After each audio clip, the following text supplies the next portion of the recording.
Bonjour à toutes et à tous, soyez les bienvenus dans le JT de la Revue Fiduciaire. Au sommaire de ce mardi 16 mai, réforme des retraites, où en sommes-nous? Franchise fiscale des organismes sans but lucratif et enfin, arrêt des poursuites individuelles et responsabilité du dirigeant. Vous avez le programme, c'est parti.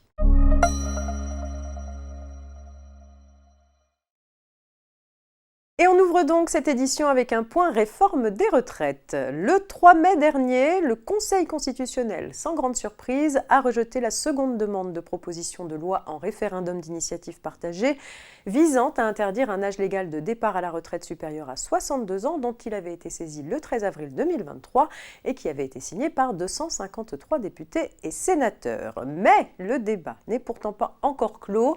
Une proposition de loi du groupe Lyotte visant à abroger la réforme de la retraite et proposant la tenue d'une conférence de financement du système de retraite devrait effectivement être présentée le 8 juin à la Commission des affaires sociales. Affaire à suivre donc.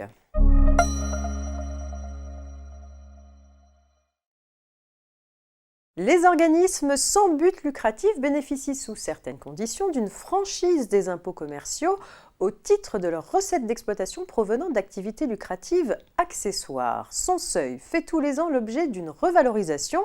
Il est fixé à 76 679 € en matière d'impôt sur les sociétés pour les exercices clos à compter du 31 décembre 2022. Ce seuil est également valable pour la contribution économique territoriale de 2023. Il s'applique enfin pour ce qui concerne la TVA aux recettes encaissées à compter du 1er janvier 2023.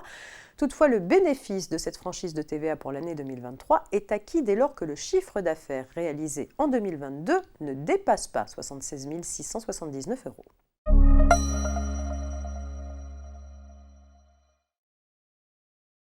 Les procédures judiciaires mises en place pour le traitement des entreprises en difficulté reposent sur l'arrêt des poursuites individuelles des créanciers. Une fois la procédure ouverte, ceux-ci n'ont plus le droit d'agir en justice pour recouvrer les sommes qui leur sont dues.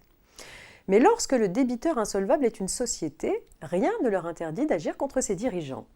Dans une récente affaire, l'administration des douanes réclame à une société le paiement de droits et contributions relatifs à des importations. La société étant mise en liquidation judiciaire, l'administration se tourne vers son dirigeant et associé unique pour obtenir le recouvrement des sommes dues. Le dirigeant conteste en justice la légalité des poursuites. Le jugement d'ouverture d'une procédure collective interdit toute action en justice de la part des créanciers tendant au paiement d'une somme d'argent. Dans ces conditions, il ne peut pas être poursuivi, prétend le dirigeant.